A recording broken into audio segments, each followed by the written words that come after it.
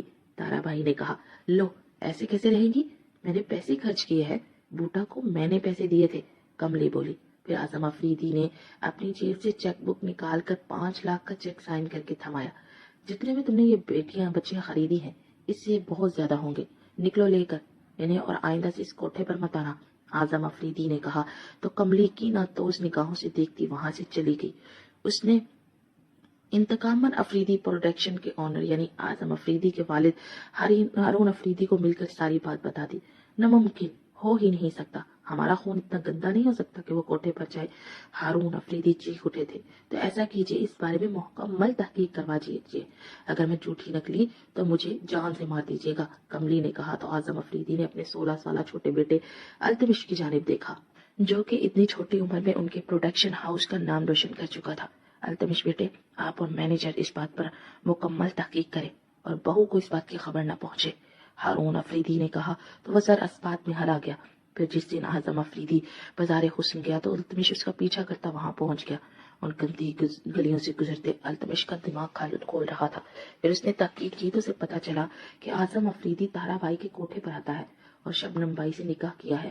بپڑے ہوئے انداز میں تارا بائی کے کوٹھے پر پہنچا۔ بھیا بھیا، وہ چلا کر اعظم افریدی کو پکارنے لگا، آپ کو تمیز نہیں ہے کہ کسی کے گھر ایسے نہیں آتے؟ ماں جب تیکھے لہجے میں بولی تو وہ تنفر بھرے انداز میں اسے دیکھنے لگا۔ اسی وقت اعظم افریدی باہر نکلے تو وہ غصے سے پاگل ہو گیا۔ ایک نیچ بدذات بدچلن عورت کے لیے آپ نے ہم سب کو دھوکہ دیا، وہ چلایا۔ بس خبردار، اس سے آگے ایک لفظ نہیں بولنا، اعظم افریدی نے چیخ کر کہا۔ یہ عورت کے لیے آپ نے بھابھی کو دھوکہ دیا، اپنے معصوم بچے کو دھوکہ دیا، بہت غلط کیا، بہت زیادہ۔ اب آپ یہاں سے چلے ورنہ بابا کو بلانا پڑے گا۔ التمش کی دھمکی پر وہ لب بھیج کر تھر تھر کانپتی شبنم کی طرف مڑا۔ میں پھر آؤں گا، وہ کہہ کر التمش کے ساتھ وہاں سے چلا گیا۔ پھر 10 دن گزر کے وہ نہیں آیا، مگر اس کی طرف سے خط آیا جس میں اس نے بتایا کہ وہ بابا کی وجہ سے بہت مجبور ہے اور شاید وہ کبھی دوبارہ نہ مل سکے گا، مگر وہ پیسے بھیجتا رہے گا۔ وہ اس مختصر خط کو پڑھتے ہی بے ہوش ہو گئی تھی۔ دائی نے آ کر بتایا کہ وہ حمل سے ہے۔ تارا بھائی گمسم سی ہو گئی۔ کملی روز آ کر تانے دیتی تھی اور تارا بھائی سر جھکائے سنتی تھی۔ پھر شبنم سے چھپ کر تارا بھائی نے ننھی مہجبین کو ڈانس سکھانا شروع کر دیا۔ شبنم کو جس دن پتا چلا اس نے پورا کوٹھا سر پر اٹھا لیا۔ پھر ایک دن وہ ان دونوں کو لے کر اس کوٹھے سے نکل آئی۔ منزل کہاں تھی کچھ معلوم نہیں تھا۔ اعظم افریدی مشہور شخصیت تھی۔ پوچھتی ہوئی ان کے گھر پہنچی تو وہاں پارٹی چل رہی تھی۔ ان کو دیکھ کر اعظم افریدی شوق کھڑا تھا اور التمش کی رگیں تنی ہوئی تھی۔ شبنم کے جسم کی بناوٹ سے اعظم افریدی کو پتہ چل چکا تھا کہ وہ ماں بننے والی ہے۔ التمش گارڈ سے بولا اس گند کو باہر نکالو۔ ہارون افریدی چیخ اٹھے، ایسا مت کیجیے، ہم بے سر و سامان ہیں، ہمیں آپ کی مدد کی بہت ضرورت ہے۔ شبنم ان کے قدموں میں گرتے ہوئے بولی، مگر وہاں تو سب فرعون بنے کھڑے تھے اور اعظم افریدی مجرموں کی طرح سر جھکائے کھڑا تھا۔ التمش نے گارڈز کو بلا کر شبنم کو اور انہیں باہر نکالا۔ تم جیسی بازارو عورتیں ہماری ہمدردی کے بھی لائق نہیں، جاؤ جا کر اس گند پر مرو، اور یہ رکھو پیسے اور چاہیے ہوگے تو بتا دینا۔ التمش سرد لہجے میں بولا اور پیسوں کی گڈی شبنم کی گود میں پھینکتے اندر کی جانب بڑھا۔ مہجبین نے اپنی چپل اتار کر اس کی کمر میں ماری۔ اسے نازیبا گالی دیتا اس کے پاس آیا اور ایک زوردار تھپڑ اس کے رخسار پر رسید کیا تو وہ دور جا کر گری۔ Get out you! وہ گالی بکتا چلا گیا۔ مہجبین نے شبنم کے ہاتھ سے گڈی پکڑی اور اندر آئی، اور اسی وقت التمش بڑھا، اوئے یو ڈونکی مونکی، اپنے پیسے رکھ اپنے پاس، ہم تم جیسوں کے پیسوں پر تھوکتی بھی نہیں۔ وہ گڈی زور سے اس کے منہ پر پھینکتے ہوئے بولی، یو بچ! وہ مٹھیاں بھیج کر اس چھٹانگ بھر کی لڑکی کو دیکھنے لگا جس کی آنکھوں سے شعلے نکل رہے تھے۔ خدا کرے تم لوگوں کی ہر خوشی غم میں بدل جائے، خدا کرے تم لوگ ویسے ہی تڑپو جیسے ہم تڑپے۔ وہ 8 سالہ مہجبین جولی اٹھا اٹھا کر بددعائیں دے رہی تھی۔ پہلی بار ہارون افریدی کے قدم لڑکھڑائے۔ التمش نے اس کے بالوں سے پکڑا اور اسے کھینچتا ہوا باہر لا کر سڑک پر پھینکا۔ میں آؤں گی، میں ضرور آؤں گی، اور بڑے مان سے آؤں گی، وہ چلا کر بولی۔ Just go to hell! وہ پھنکارا اور دروازہ لاک کر گیا۔ وہ خود کو سنبھالتے ہوئے اٹھ کر شبنم کے پاس آئی اور اٹھنے میں مدد کی۔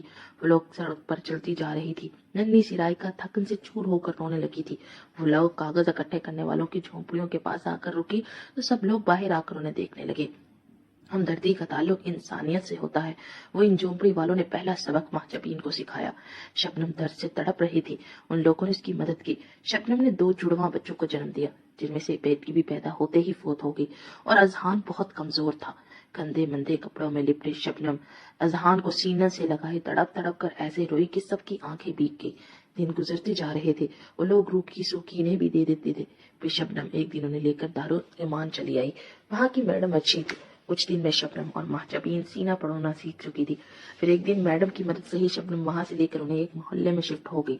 وہ اور مہجبین لوگوں کے کپڑے سیتی تھی، اور دن میں مہجبین اور رائکا اسکول جاتی تھی، اور 7 مہجبین دنیا جہاں کے ڈانس سیکھ رہی تھی۔ ایسی مہارت سے ناچتی کہ سب بے خود دیکھتے رہ جاتے۔ 8 سال گزر چکے تھے۔ وہ کالج کے ایک فنکشن میں ایک ڈرامہ میں ہیروئن کا پلے کر رہی تھی۔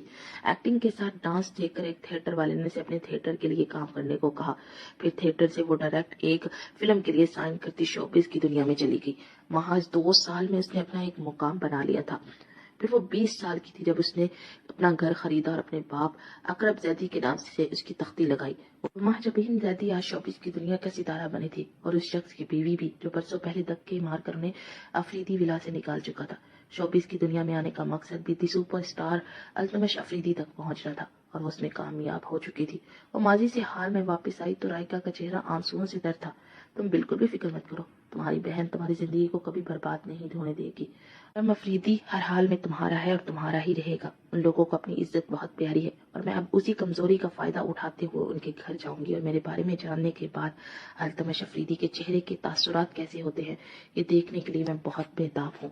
مہجبین نے کہا، مجھے کوئی فکر نہیں کہ میری زندگی برباد ہوتی ہے کہ نہیں، مگر ویسے لوگوں کو سبق سکھانا سچ میں بہت لازمی ہوتا ہے۔ میں آپ کے ساتھ ہوں، رائکا نے کہا۔ نہیں میری جان، تمہیں اس بارے میں عالم سے کوئی بات نہیں کرنی۔ مجھے یقین ہے وہ لوگ بھی عالم تک یہ بات پہنچنے نہیں دیں گے۔ یہ انتقام میں اکیلے لوں گی۔ میں انہیں بتاؤں گی کہ میں نے برسوں پہلے جو ان سے وعدہ کیا تھا وہ پورا کر دیا ہے، مہجبین نے کہا، اور پھر آنسو صاف کرتی اپنی کمرے کی جانب بڑھ گئی۔ آج ان کی شادی کا پہلا فنکشن تھا۔ بڑے ہی دھوم دھام سے ان کی مہندی ہوٹل میں پہنچی تھی۔ پچھلے 2 دنوں سے التمش نے نہ اس سے بات کی تھی، نہ ہی اس کی طرف سے کوئی پیش قدمی ہوئی تھی۔ یہ چیز نے التمش کو بہت پریشان کیا تھا۔ وہ لوگ سٹیج پر بیٹھے تھے اور التمش اس کی طرف دیکھ رہا تھا، جس کا چہرہ آج بھی ہر قسم کے جذبات سے عاری تھا۔ نہ جانے وہ اتنی پتھر دل کیوں تھی۔ پھر وہ اس کا ہاتھ تھام کر ٹیرس پر چلا آیا۔ کیوں ہو تم ایسی؟ تمہیں کوئی فرق نہیں پڑتا کہ میں تم سے ناراض ہوں؟ تم نے اس دن بھی مجھے ہرٹ کیا، ایک بار بھی سوری نہیں بولا۔ وہ اس کے کندھوں سے تھامتے ہوئے بولا، آپ ناراض تھے مجھ سے؟ مجھے لگا کہ مصروف ہے میری طرح۔ ویسے ناراض کیوں تھے؟ او، اتنی معمولی سی بات پر ہاتھ ہوتی ہے کسی چیز کی۔ وہ اس کے ہاتھ پیچھے ہٹاتی دور ہونے لگی تو اسے کھینچ کر اپنی باہوں کے حصار میں لے گیا۔ کیوں تڑپا رہی ہو مجھے؟ کوئی دشمنی ہے کیا؟ ایسا تو کوئی دشمنوں کے ساتھ بھی نہیں کرتا ہوگا جیسا تم میرے ساتھ کرتی ہو۔ ناراض ہو؟ تمہیں خبر ہی نہیں ہے، پل پل تڑپ رہا ہوں، تمہیں اس بات کا احساس ہی نہیں ہے۔ کیوں ہو تم اتنے پتھر دل؟ وہ اس کی کان کی لو کو لبوں سے چھوتے آنچ دیتے لہجے میں بولا تو اس کی سانسوں کی گرمائش سے اس کا دل جیسے پگھلنے لگا تھا۔ ایسا کچھ نہیں ہے، آپ کو تو پتہ ہی ہے کہ میں ایسے مزاج کی ہی ہوں، تو آج آپ کو اس بات کا اتنا برا کیوں لگ رہا ہے؟ وہ اس سے خود کو چھڑواتے ہوئے بولی۔ وہ گہرا سانس بھرتا اسے دیکھتے گلے لگا گیا۔ ٹھیک ہے، تمہیں پیار نہیں کرنا تو مت کرو، لیکن مجھے تو پیار کرنے سے مت روکو نا۔ وہ اس کے کندھے پر اپنے لب رکھتے ہوئے گمبھیر لہجے میں بولا تو وہ کرب سے اپنی آنکھیں میچ گئی۔ اس کا یہ چھونا، اس کی یہ باتیں اس کے دل میں ہلچل سی مچا رہی تھی۔ وہ بار بار خود کو یاد کروا رہی تھی کہ وہ یہاں پر انتقام لینے آئی ہے، نہ کہ محبت کرنے، مگر بدتمیز دل مان ہی نہیں رہا تھا۔ آنی، یہاں ہے آپ؟ اذہان کی پکار پر وہ گہرا سانس بھرتا پیچھے ہوا۔ اوہ، آئی ایم سو سوری، غلط ٹائم پر انٹری کر دی، لیکن بہت ضروری کام ہے تو آپ کی بیگم صاحبہ کو لے کر جا رہا ہوں، اذہان نے کہا، اور پھر اس کا ہاتھ تھامے نیچے کی جانب بڑھ گیا۔ وہ بھی سرد آ برتا ان کے پیچھے چلا آیا۔ پھر فنکشن کے فارغ ہو کر وہ لوگ باہر نکلے۔ آئس کریم کھانے کو چلے؟ عالم نے کہا۔ نو برو، آج سے کل تک آپ کا ملنا منع ہے۔ میری موم کہتی ہیں کہ دلہن پر روپ نہیں آتا۔ موم تو فی الحال یہاں نہیں ہے تو ان کے سارے کام میرے ذمہ ہیں، مجھے سختی سے آرڈر ہے، اذہان نے ہلکے پھلکے انداز میں کہا۔ اچھا، تو ہماری سالی صاحبہ کی طرف سے یہ حکم ہے تو پھر ٹھیک ہے، آرم بھی بدلہ سنج انداز میں بولا تھا۔ سب بے اختیار ہنس پڑے۔ چلے، کوئی بات نہیں، اگلے 24 گھنٹوں میں ہماری بیویاں ہمارے پاس ہمارے کمروں میں ہوں گی، بس پھر ہم آپ کے گھر نہیں آنے دیں گے، التمش نے کہا۔ چلے دیکھتے ہیں آپ اپنی بات میں کتنے پکے ہیں، اذہان نے کہا۔ بھائی، ہم خان لوگ ہیں اور ہم اپنے وعدوں کے بڑے پکے ہوتے ہیں، کل آنے کا وعدہ کیا نا تو ضرور آئیں گے، التمش نے کہا۔ اور ایک اور لائن کا اضافہ کر لیجیے کہ نبھانے کا وعدہ کیا ہے تو ضرور نبھائیں گے، کیونکہ آ کر لے جانے والے تو بہت ہوتے ہیں مگر نبھانے والے کوئی کوئی ہوتے ہیں۔ اب دیکھتے ہیں آپ کتنا نبھاتے ہیں، اذہان میں نے خیز انداز میں بولا تو التمش مسکرا دیا۔ بھانجے، ڈونٹ وری، تم خود کہو گے کہ ہمیں وفا بہت ہے، التمش نے کہا تو اذہان مسکرا دیا۔ پھر وہ انہیں لے کر گاڑی کی جانب بڑھ گیا۔ گاڑی میں بیٹھتے اس کے چہرے پر دبیز سنجیدگی طاری ہو چکی تھی۔ وہ گھر پہنچے تو شبنم کی رو رو کر آنکھیں سرخ ہوئی تھی۔ کیا ہوا پیا؟ کیوں رہ رہی تھی آپ؟ مہجبین نے اس کے پاس بیٹھتے ہوئے پوچھا۔ کیوں؟ تمہیں نہیں پتا میں کیوں رو رہی ہوں؟ اپنی زندگی کو برباد کر رہی ہو تم دونوں اور میں کچھ بھی نہیں کر پا رہی۔ کاش میں نے یہ سب ہونے ہی نہ دیا ہوتا، وقت پڑتے ہی ان لوگوں کی سچائی بتائی ہوتی تو بہت پہلے ہی یہ رشتہ ٹوٹ گیا ہوتا۔ کل جب رشتہ ٹوٹے گا تو کیا کرو گی تم لوگ؟ وہ لوگ تمہیں کبھی نہیں اپنائیں گے، شبنم ہچکیوں سے روتے ہوئے بولی۔ آپ فکر مت کیجیے، وہ اپنائیں گے بھی اور اپنے گھر بھی لے جائیں گے، کیونکہ التمش افریدی کو اپنا نام نسب بہت پیارا ہے اور اپنے خاندان کے وقار پر کوئی بھی داغ برداشت نہیں کر سکتا۔ بس پتا ہے کہ اگر وہ کچھ بولے گا تو کل اس کا پورا خاندان سرخیوں میں ہوگا۔ وہ شخص اپنے خاندان کی عزت پر کبھی بھی کمپرومائز نہیں کرتا۔ باقی نبھانا تو ابھی بہت دور ہے، لیکن وقت آنے پر وہ بھی نبھا ہی لیں گے۔ میں ان سے کوئی ذاتی انتقام نہیں لے رہی، آپ کا حق لینے کے لیے یہ سب کر رہے ہیں ہمارے ساتھ۔ جو کچھ بھی ہوا میں اسے بھول جانا چاہتی ہوں۔ میرا اور صرف اب اس بات پر فوکس ہے کہ اذہان کو اس کے باپ کا نام ملے، اعظم افریدی پوری دنیا کے سامنے اسے اپنا بیٹا تسلیم کرے۔ اب اس کے علاوہ میرا کوئی مقصد نہیں رہا۔ وہ سنجیدگی سے بولے۔ چھوڑ دو اس مقصد کو، کل میں شادی پر نہیں جاؤں گی، میرا نہ جانا ہی بہتر ہے تاکہ تم لوگوں کو اپنی زندگی آگے صحیح سے گزر سکے۔ زندگی بھر تم لوگوں سے کبھی نہیں ملوں گی، بس یہ میرا آخری فیصلہ ہے، شبنم نے کہا۔ آپ کو کیا لگتا ہے آپ وہاں جانے کا ارادہ کینسل کر دیں گی تو ہم آپ کے بنا وہاں چلے جائیں گے؟ نہیں، پھر کل صبح کوئی ہم میں سے اس گھر سے نہیں جائے گا، وہاں ان دونوں کی بارات ہمارا انتظار کرتے ہوئے واپس پلٹ جائے گی۔ وہ اطمینان سے بولی تو شبنم نے جھنجھلا کر اسے دیکھا۔ تم آخر اتنی ضدی کیوں ہو اور آپ اتنی سیدھی اور اچھے کیوں ہیں؟ یہ دنیا سیدھے سادے معصوم لوگوں کے لیے نہیں بنی، یہاں پر مجھ جیسے لوگ ہی آگے بڑھ سکتے ہیں۔ اگر میں بھی آپ کی طرح رہتی نا تو لوگ ہمیں روند کر آگے گزر جاتے، ہمارا نام و نشان مٹ جاتا، اور میں ایسا ہونے نہیں دے سکتی۔ خیر چھوڑیے ان سب باتوں کو، کل کے لیے تیاری کیجیے۔ کیونکہ اب اس رات سے پردہ اٹھ جانے کا وقت آ چکا ہے اور آپ کو فائنلی ان کے سامنے جانا ہے، وہ اسپاٹ لہجے میں بولی اور پھر اٹھ کر اپنے کمرے کی جانب بڑھ گئی۔ اگلے دن بارات پہنچ چکی تھی۔ وہ دونوں اسٹیج کی جانب بڑھی جہاں پر ان کے دولہا حضرات ان کے استقبال کے لیے کھڑے تھے۔ میڈیا کوریج ہو رہی تھی، ہر طرف ان کی جوڑیوں کو سراہا جا رہا تھا۔ ان دونوں کا ہاتھ تھامے اذان اسٹیج پر آیا اور اسٹیج پر آتے ہوئے میڈیا کو اشارہ کر کے اپنی طرف بلانے لگی۔ وہ لوگ تیزی سے پاس آئے اور اس کی تصاویر بنانے لگے۔ میری پوز لینے کا بھی بہت زیادہ ٹائم ہے آپ کے پاس، مگر فی الحال مجھے آپ سب کو اس ہستی سے ملوانا ہے جس سے ملنے کے لیے آپ برسوں سے انتظار کر رہے ہیں۔ وہی ہستی جو کہ میرے پیچھے ہے، جن کی وجہ سے میں آج اس مقام پر ہوں، جن کی وجہ سے میں یہاں ہوں، ورنہ نہ جانے کہاں بے نام در در کی ٹھوکریں کھا رہی ہوتی۔ پلیز ویلکم محترمہ شبنم زیدی، اس نے تعارف کرواتے ہوئے کہا، اور سیڑھیوں پر سپورٹس لائٹس پڑی، وہاں اذہان کھڑا تھا اور اس کے ساتھ ہی پیچھے سے شبنم سامنے ہوئی تو اعظم، التمش اور سامیہ ساکت رہ گئے۔ واو، سو بیوٹیفل لیڈی۔ ویسے لگ رہا ہے کہ یہ لیڈی کہیں دیکھی ہے، مگر یاد نہیں آ رہا کہاں دیکھی ہے۔